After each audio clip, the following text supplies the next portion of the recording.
Good morning! My name is Ranalynn Naipo. Welcome to my channel.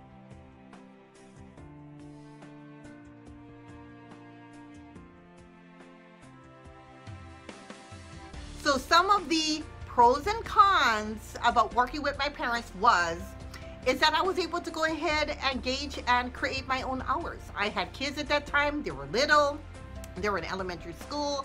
Basically, because it was a family-oriented business, I was able to go ahead and leave and go ahead and pick up my kids from school and ask for time off. That's one of the perks. Now, one of the downfalls is that when there was an influx of people passing away, sometimes I wouldn't get a day off like within 3 weeks. Also, people don't pass away between the hours of 8 and 5. People pass away at 2 o'clock in the morning, 1 o'clock in the morning. So when you're cozy at home in your pajamas and we would get a phone call that either somebody passed away at their home, you need to immediately get ready, dispatch the removal service, which my parents had a contract for, and go ahead and pick up the human remains from the home and transport the body either to the mortuary or to the hospital for pronouncement, especially if it was an unattended death and maybe an autopsy needs to get done.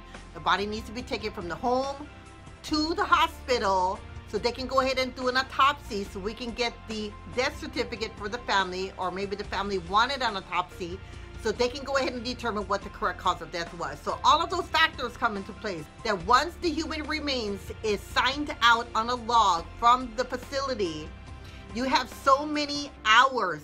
The family needs to go ahead and decide and notify you as the mortuary of choice and figure out whether the human remains is going to be cremated or embalmed. Because once the embalming process is done, it almost preserves the human remains, because you can actually embalm a human remains and keep it for like 1 or 2 weeks and then go ahead and do the funeral services, especially if they have family flying in. So those are the things that I ended up learning. So there's not just, anybody can go ahead and open up a mortuary. There's health department regulations that you need to go ahead and follow so you don't end up getting into a lot of trouble. Also, another thing is you need to have a strong backbone. I mean, I'm an official crier. Once somebody starts crying and my dad sees me I used to go ahead and tuck in my suit jacket, like a piece of tissue or something. And it wasn't so much, and I don't want anybody taking this offensively, it wasn't so much that if it was an older person, that passed away that's like in their 90s, or, I went ahead and experienced someone that passed away that was like 102 years old, because I felt like they've had a long, long life here.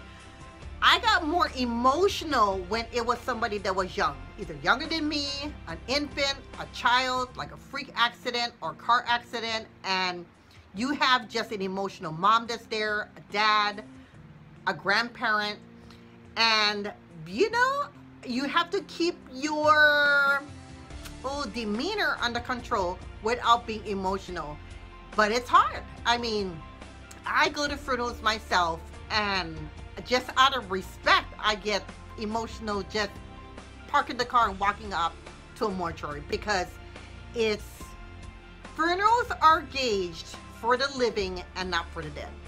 And I know a lot of you out there might disagree, but funerals are made for the living so they have closure with their loved one before they put the rest, whether they're going to be cremated and their ashes are going to be scattered, or if their remains are going to be put in a niche, which is like an urn, and then it's put into like a little vault where they can go ahead and pay their respects later, or if the human remains are going to be buried in a cemetery or a private plot.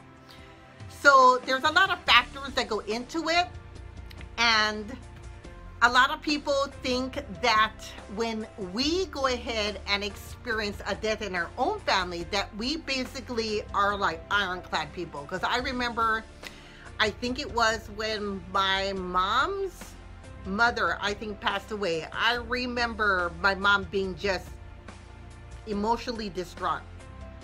And we couldn't go ahead and close on the mortuary because we experienced a death in our own family.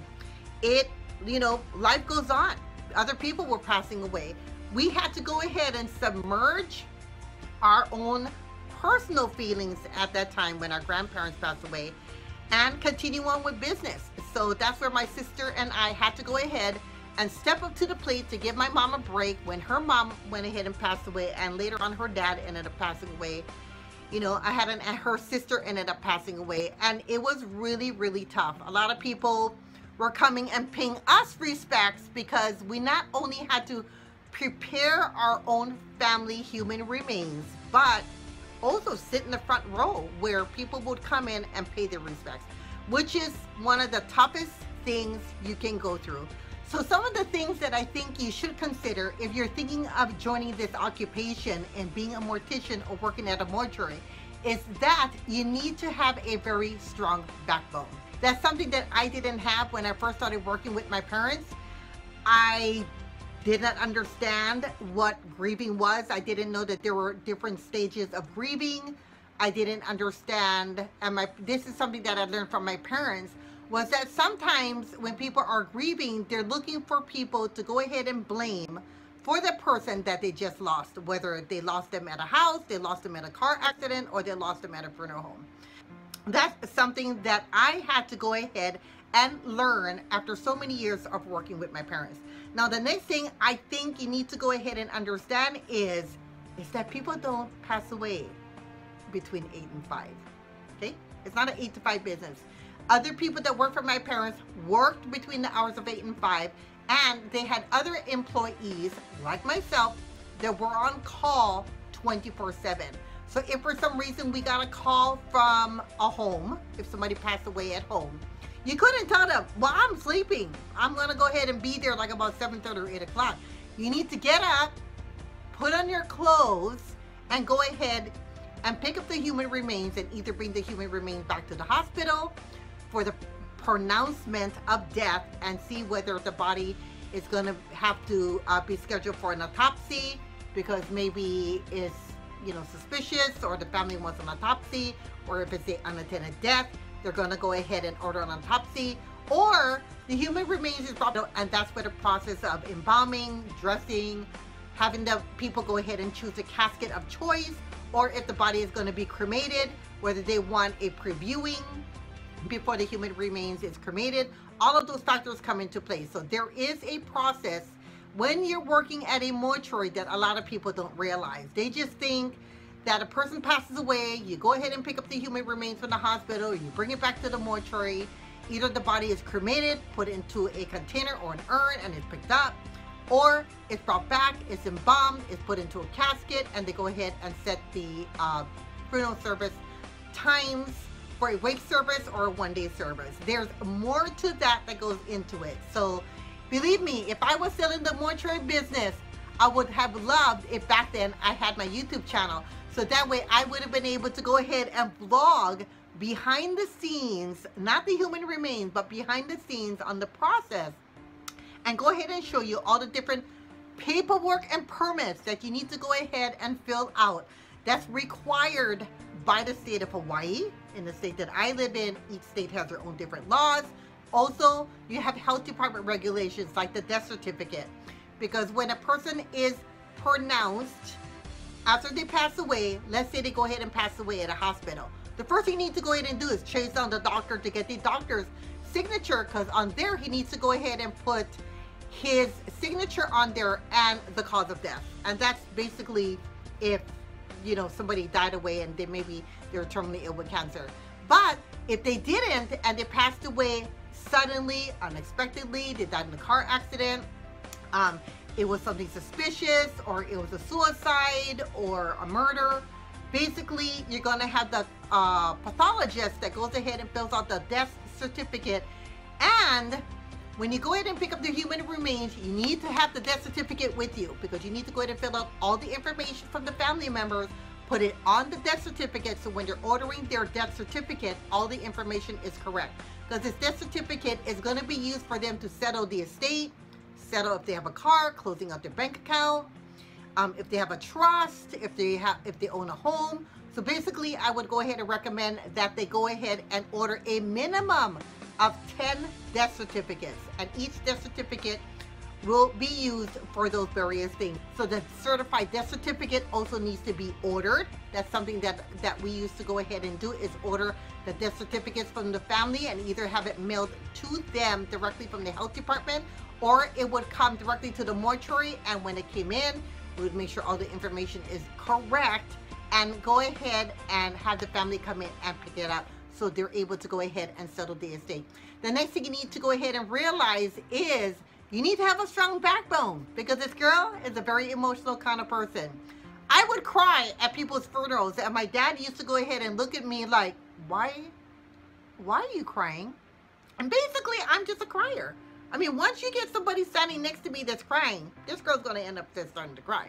So what I would do is think of a happy thought in my mind when I would be at a funeral and people are extremely upset, especially if it's at the mortuary, or if they're doing your final viewing, or if they're coming in for a private viewing.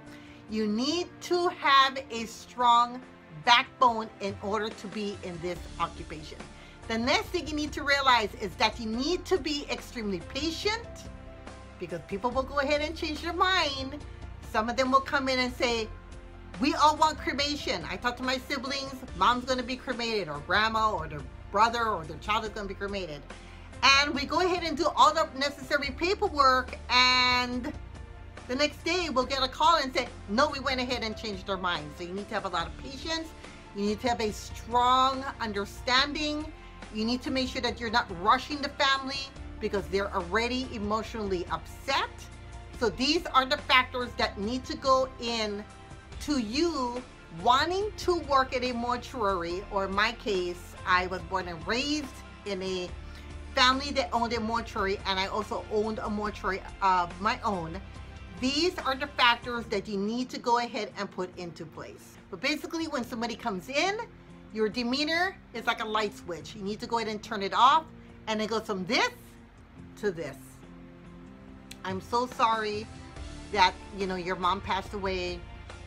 If you have some time right now, we can go ahead and, you know, take all the necessary information. Let me go ahead and find out what facility your mom's body is at.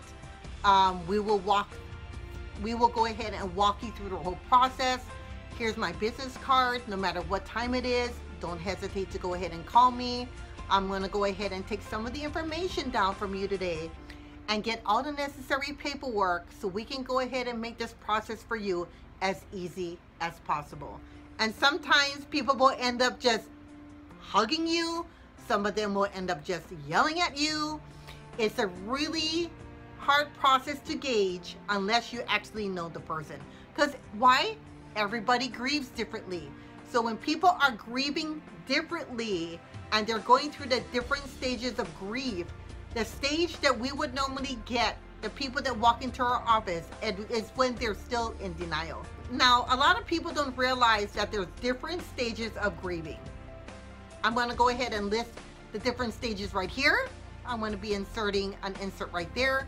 These are the different steps that people go ahead and grieve. And the bad part about being in the mortuary business is that majority of the time, we get them when they're in denial. They came directly from either a scene of an accident, or they came from a medical facility where maybe they were told that the person just went ahead and passed away or died in an automobile accident, or they came from a hospice facility and they were not mentally prepared to be able to walk into their mortuary and be able to do something like that, because they're still processing that this person has passed away. And believe me, I would say about 60% of the people that I know that I dealt with that walked into a mortuary and literally would walk in with the clothing, the makeup, they knew exactly what they wanted, whether it was a burial, cremation, or whatever. And majority of those are people who did a lot of pre-planning. They had a trust, they had a will, they had a medical directive order, they had instructions for the person that has already passed in their will, giving them specific instructions that would go ahead and help them through this grieving process and make it a lot easier, which I recommend everybody to go ahead and do. Jim and I both have a will, we have a trust, we have a medical directive order, we have instructions for our children.